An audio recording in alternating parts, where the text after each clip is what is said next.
할렐루야. 10월 22일 수요일 새벽 기도를 시작하겠습니다. 사도신경으로 우리의 신앙을 고백합니다.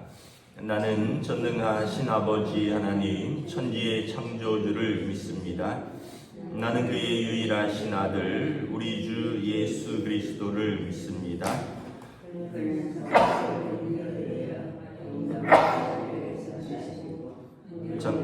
빌라도에게 고난을 받아 십자가에 못 박혀 죽으시고 장사된 지 사흘 만에 죽은 자 가운데서 다시 살아나셨으며 하늘에 오르시어 전능하신 아버지 하나님 우편에 앉아 계시다가 거기로부터 살아있는 자와 죽은 자를 심판하러 오십니다. 나는 성령을 믿으며 거룩한 공교회와 성도의 교제와 죄를 용서받는 것과 몸의 부활과 영생을 믿습니다. 아멘. 찬송가 410장 찬양하시겠습니다. 찬송가 410장입니다.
오늘 우리 주신 하나님 말씀은 구약 성경 스가랴서 8장 18절에서 23절까지 말씀입니다.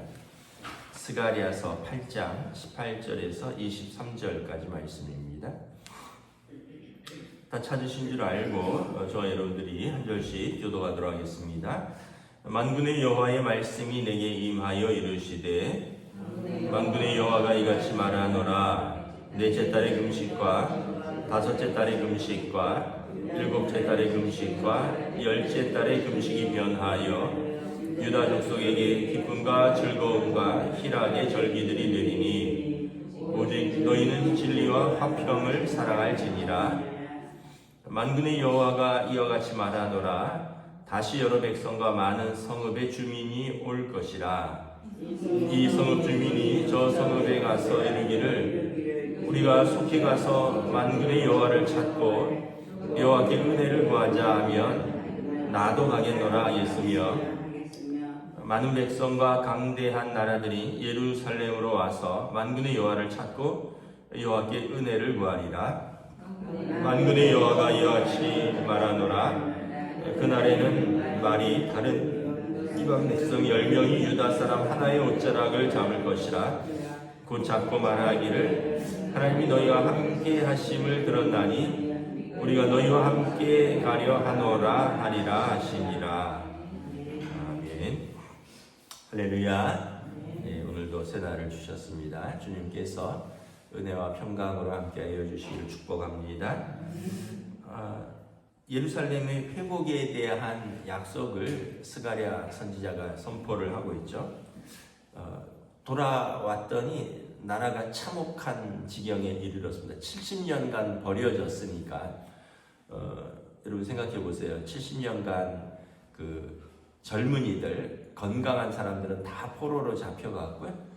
그 땅에는 뭐 노동을 하기 어려운 노인들과 또 이렇게 병자들, 뭐 이런 사람들만 남겨두고 다 포로로 잡아가서 바벨론의 수로 공사에 동원된 것입니다. 그래서 오죽했으면은 지금도 그 이스라엘에 돌아오지 못한 유대인들이 1000만 명이 아직도 있습니다. 전체 2천만 명 정도로 보는데 1000만 명은 아직도 팔레스틴 땅 밖에 있다. 지금 500명이 훨씬 지났는데도 지금 안에는 1000만 명 정도가 살고 있고, 그러니까 나라가 철저하게 파괴된 것입니다. 뭐 지금 이렇게 러시아 우크라이나 전쟁을 4년째 하고 있는데 거의 인구가 5천만 명 정도 된다고 하는데 뭐 죽은 사람 빼고 나라를 떠난 사람이 1000만 명이래요. 인근의 폴란드라든가 그런 국경으로 인근으로 이렇게 이주한 사람들. 왜냐하면 뭐 자기네 땅은 뭐 점령을 당했거나 매일 폭격이 있어서 이제 이 사람들이 이제 옆에 나라로 난민으로 피한 것이죠. 그러니까 여러분 4년 전쟁에 1000만 명이 나라를 떠나는데 이 뭐 70년 동안 버려졌으니 얼마나 나라가 꼴이 많이 아니겠습니까? 그래서 성경에 보면 이 예루살렘의 그 수도예요. 우리로 말하면 수도 서울에 잡초가 사람 키만큼 자랐고 여우가 뛰어논다. 막 여기저기 성곽이 무너졌는데 아무도 그거를 손보는 사람이 없다. 이거를 이제 1차로 이제 총독이 스룹바벨이 돌아와서 이제 성전을 재건하는데 사람들이 낙심해서 성전을 기초만 쌓다가 16년 동안 손을 놓고 있는 상황이고, 느헤미야가 돌아와서 3차로 귀환해서 간신히 성벽은 쌓은 상태인데 사람들 마음에 우리가 옛날같이 옛날이라 하면 이제 다윗의 시대를 말하는 겁니다. 다윗의 시대처럼 그렇게 어떤 강함과 부유함, 나라가 부강한 그런 다윗의 시대를 우리가 다시 맞이할 수 있을까? 그래서 이스라엘 국기가 다윗의 별입니다. 흰색 바탕에 별 하나가 있잖아요. 이게 다윗의 별입니다. 이 사람들은 이제 다윗의 이세로부터 한 싹이 나서 쉽게 얘기하면 메시아가 오셔서 회복할 그 하나님의 나라를 꿈꾸는 것이죠. 근데 이제 현실은 뭐 굉장히 비참하다. 근데 어제 말씀해 보면 4절에 예루살렘 길거리에 노인들이 지팡이 잡고 다니면서 이게 평화의 시대를 보여주는 거예요. 여기저기 앉아서 이제 뭐 이야기하시고 쉬는 모습. 5절에는 소년과 소녀 아이들이 성에 가득해서 여기저기 뛰어다니면서 노는 모습. 하나님께서 해 뜨는 데부터 해 지는 데까지 내 백성을 불러 모을 것이다. 그러니까 6절에 야, 이 일이 기이하다. 어떻게 이런 일이 다시 있을 수 있는가? 그런데 하나님께서 하시면 어찌 이 일이 기이하겠느냐? 이거를 이제 계속 이제 말씀을 하는 거예요. 오늘 19절에 만군의 여호와가 말하노라. 넷째 달의 금식과 다섯째 달의 금식과 일곱째 달의 금식과 열째 달의 금식이 변하여 유다 족속에게 기쁨과 즐거움과 희락의 절기들이 되리니, 이 금식의 절기는 다 예루살렘의 슬픈 역사와 관계가 있습니다. 열째 달은 그 바벨론이 예루살렘을 포위한 날입니다.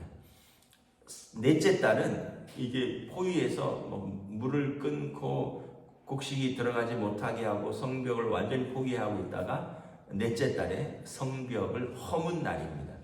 그리고 다섯째 달은 완전히 나라가 망하고 포로로 끌려간 날입니다. 일곱째 달은 욤 키푸르라고 대속죄일이죠. 그러니까 사실은 욤 키푸르 대속죄일 일곱째 달만 금식의 절기인데, 사람들이 이제 그 슬픈 역사 속에서 예루살렘이 처음 포위당한 날도 금식하고 성벽이 무너진 날도 금식하고 잡혀서 왕이 죽고 백성들은 포로로 끌려간 날도 금식하고, 이게 슬픈 날이 너무 매달 슬픈 거예요. 4월에도 금식하고 5월에도 금식하고 7월에도 금식하고 10월에도 금식하고. 그러니까 이 백성들의 슬픔이 얼마나 깊은지를 알 수 있죠. 하나님께서 이제 그 슬픔의 절기가 변해서 기쁨과 즐거움과 희락의 절기들이 되리니, 그러니까 하나님께서 이 슬픔을 변하여 기쁨이 되게 하신다. 이것은 이제 나라가 뭐 망하고 허물어지고 죽고 잡혀가던 것이 이제 다시 세워지고 회복되고, 아까 말했듯이 노인들과 아이들이 길에서 놀고 담소하고 이런 것들이 완전히 회복되는 그때가 올 것이다. 사실 이것은 이제 메시아의 오심을 선포하시는 것입니다. 이제 예수 그리스도께서 다시 재림하시면 온 땅에 기쁨과 화평과 즐거움이 가득할 것입니다. 그때 사람들이 이제 물을 거죠. 우리가 이제 금식 안 해도 되냐? 야, 금식해야지 하나님께서 우리를 불쌍히 여기셔서 우리를 봐주시는 거 아니냐. 근데 아니라 오직 너희는 진리와 화평을 사랑할지니라. 진리는 하나님과의 관계입니다. 하나님의 말씀을 붙들고 사는 것이 진리고요. 화평은 사람들과의 관계입니다. 내게 주신 사람들과 사랑하면서 사는 그 관계. 그러니까 아니다, 이제 금식이 아니라 하나님 앞에서 올바로 사람들과의 올바른 관계 속에서 살면 된다. 이것이 하나님께서 우리에게 요구하시는 것이다.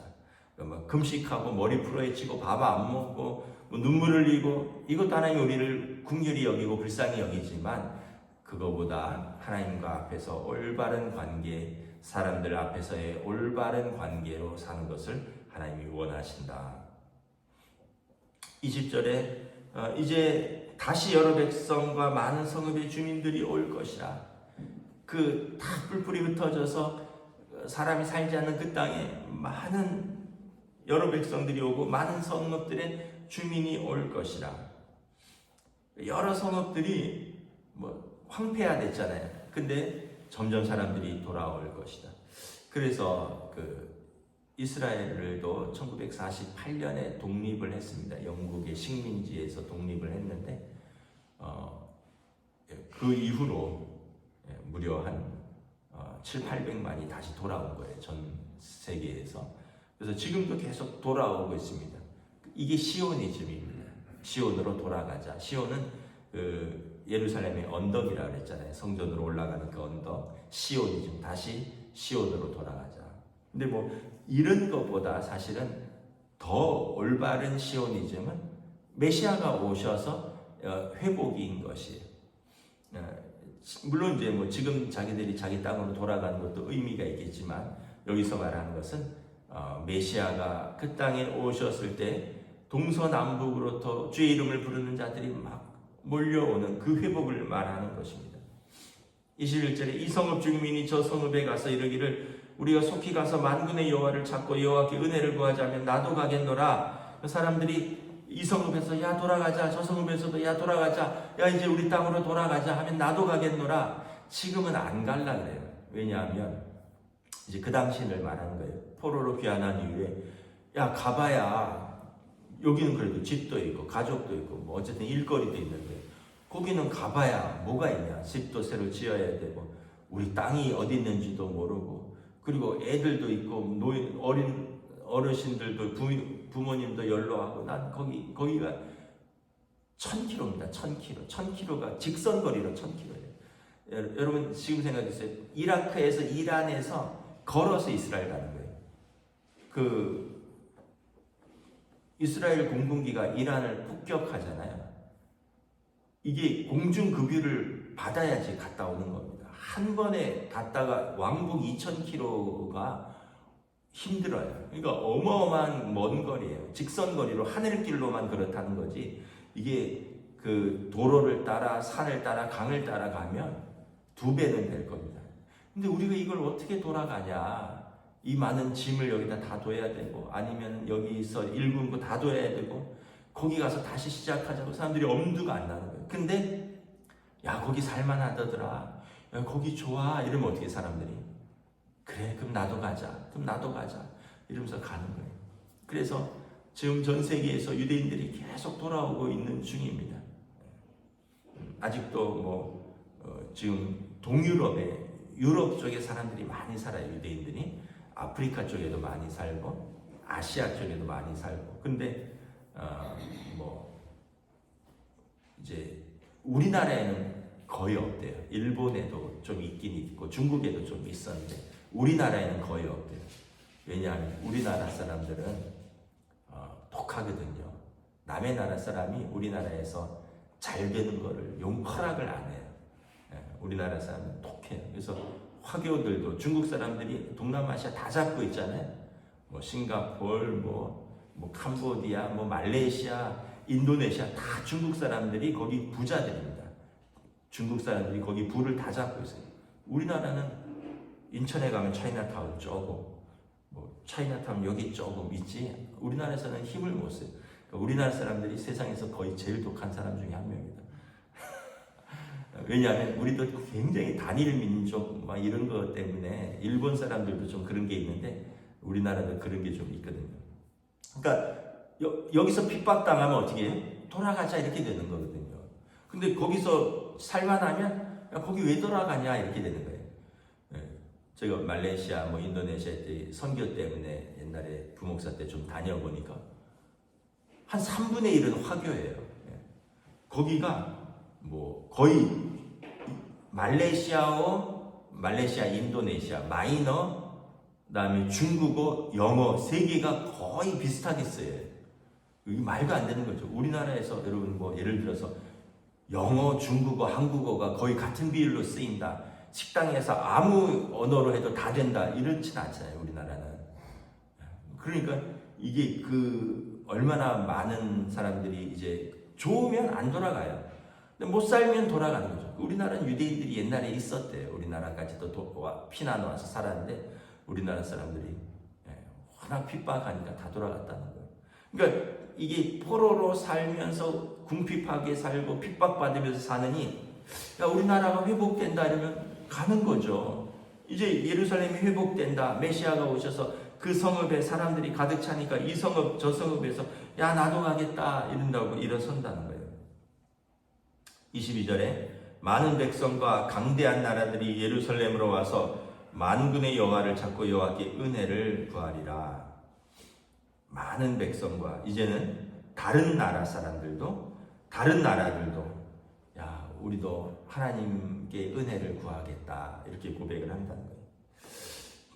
23절에 보면 만군의 여호와가 이와 같이 말하노라. 그날에는 말이 다른 그러니까 서로 말이 다른 이방 백성들이 10명이 유다 사람 하나의 옷자락을 잡을 것이라 혹 잡고 말하기를 하나님이 너희와 함께 하심을 들었나니 우리가 너희와 함께 가려 하노라.